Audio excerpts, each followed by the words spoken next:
here I need your participation.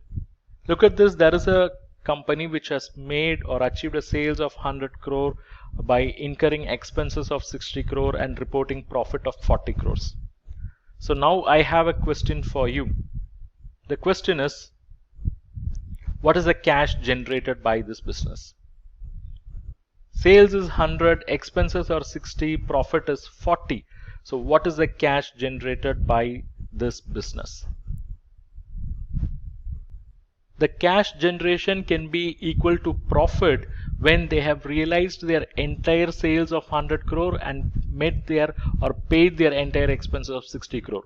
It means 100 crore had come in and 60 crore had gone out. So the profit will be equal to cash. But it can also be greater than 40 crore. It can also be less than 40 crore.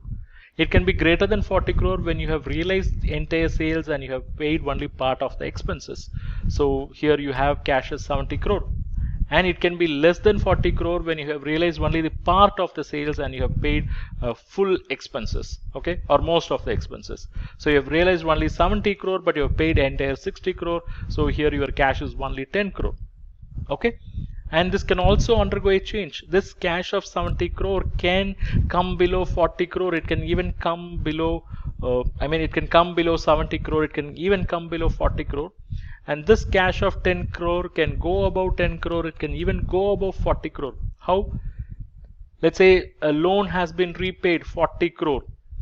Some machinery has been purchased for 20 crore. It means out of 70, 60 crore gone. So what is the cash position? It is now only 10 crore. And in the second scenario, let's say a debenture has been raised, money has come in for 30 crore. Some asset has been sold, 20 crore money had come in. Equity, money had come in from owners, 20 crore. So we have 70 crore money coming in. So now the total position is 80 crore. So what we have to understand is, in business, cash is not generated merely by profit. It is from various activities. We call them as cash flows from operating activity, cash flows from investment activity, and cash flows from financing activity. Look at this 70 crore. This is a cash flow from operations, operating activity. Whereas this 40 crore repaid is a result of financing activity. They raised finance in the past. They are repaying that now, financing activity. Look at this machinery purchase 20 crore. They are investing their money. It's an investment activity. Whereas this debenture of 30 crore money coming in is the result of financing activity. And they have sold assets 20 crore. They are disposing of their investments as a result of investment activity. Whereas this equity 20 crore which had come in is a result of financing activity. And finally the 10 crore cash is a result of operating activity. So what we can infer is, in business, cash can come in and go out under three activities: operating activity, investment activity, and financing activity. So in a year, if you capture all this, cash flows from operating, investment, and financing activity, and if you total them, you get to know what is the cash generated during the year. And with this, if you add the opening cash and equivalents, automatically you will get the closing cash position, closing cash and cash equivalents position. And this is something known as abridged cash flow statement. So what's happening here? I'm capturing the cash flows from operating activity, investment activity, financing activity. I'm aggregating them so that I can get the cash generated during the year. And with this, when I add the opening cash balance, automatically I get the closing cash balance. Okay. So this statement, by having a look at this statement, I'll get to know from where money had come in, where money had gone out. Okay. And it also acts as a reconciliation statement, because by adding the cash generated during the year with the opening balance, I get the closing balance.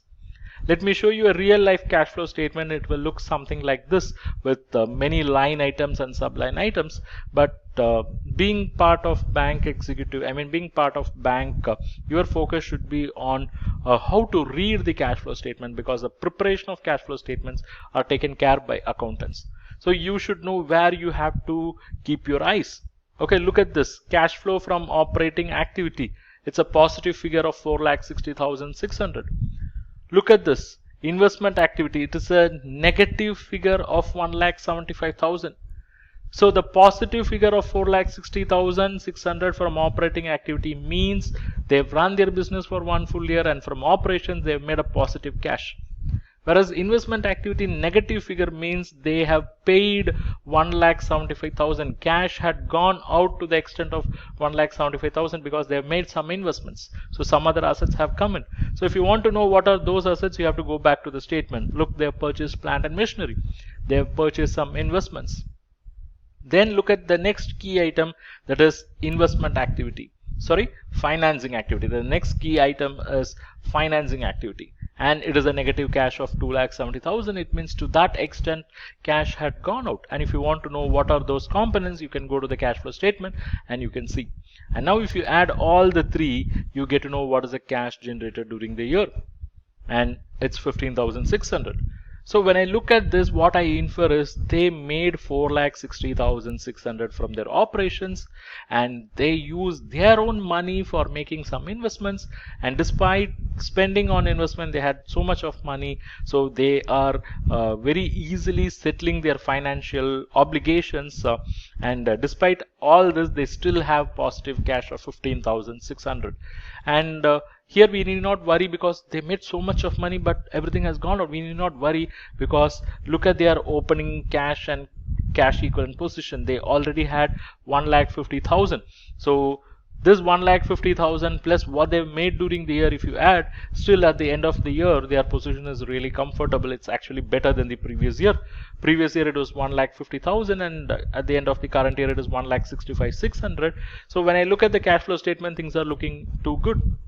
But you should also be very cautious, because sometimes businesses will be showing good amount of profits, but cash flows from operating activity will be negative. It's because most of their sales are logged with the customers, or most of the money is logged in the inventories. So because of that, cash flows are not happening, so they'll be struggling. So for a healthy business, what is required is a positive cash flow from operating activity. Look at their investment activities. Is it positive or negative?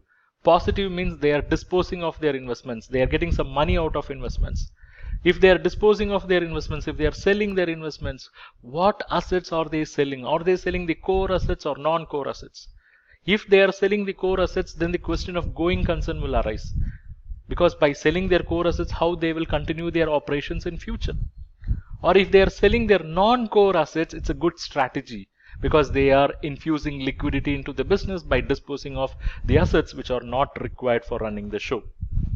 Look at their financing activity. If it is a positive figure, it means money had come into the business. From whom that money had come? Is it from owners? Is it from outsiders? What are the terms? All those can be explored and it can be understood. So these kind of critical information are possible by going through cash flow statement. Okay.